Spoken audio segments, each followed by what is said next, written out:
السلام عليكم ورحمة الله تعالى وبركاته. أصحابته كحرن channelka dhammaantiin waan idin salaamay. Maalmihii ugu dambeeyay channelka wax muuqaal ah ma aanan soo galin. Muuqaalkeenan waxaan idinku soo gudbinayaa asaasayaasha shirkadaha Puma iyo Adidas. Goorma ayaad diyaar u tahay inaad dunida aad kaga tagtid raad?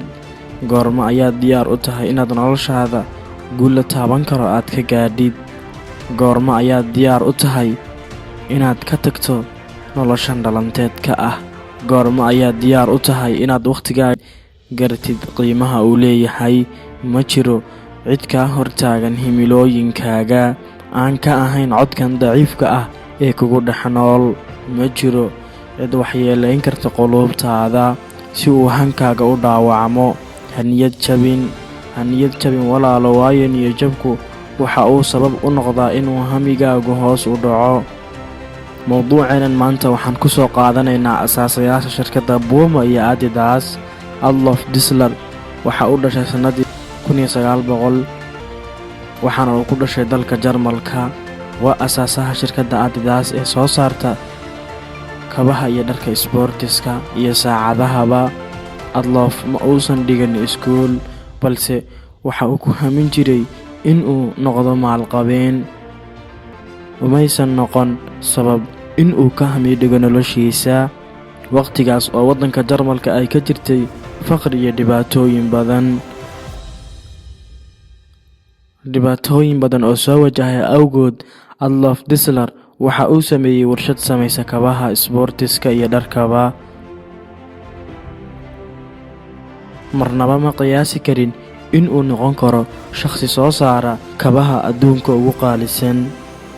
Shirkaddan Adidas waxa ay soo saartaa funaanadaha iyo kabaha sportiska. Adidas waxa ay kaalinta labaad ay kaga jirtaa shirkadaha soo saara dharka sportiska qaaradda Yurub, waxaana kaalinta koowaad ku jira shirkadda Nike ee laga leeyahay waddanka Mareykanka.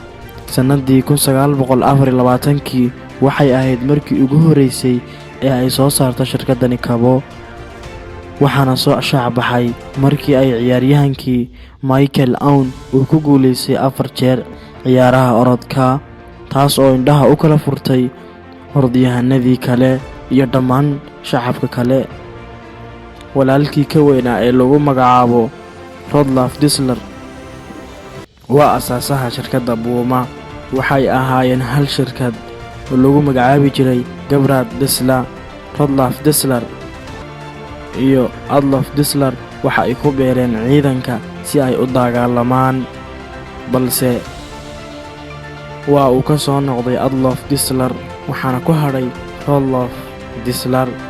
waxa uu horumar weyn uu ka sameeyay shirkaddiisii Adolf, halka walaalkii Adolf Dassler uu ka soo laabtay dagaalkaas. Khilaaf badan oo soo kala dhexgalay dhanka maamulka waxa ay kala qaybsadeen dhaxalkii aabahood sanadii 1948 oo ku beegnay dabayaaqadii dagaalkii labaad ee adduunka.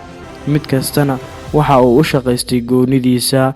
Midkii weynaa waxa uu la baxay magaca Puma, halka kii yaraana uu la baxay magaca Adidas.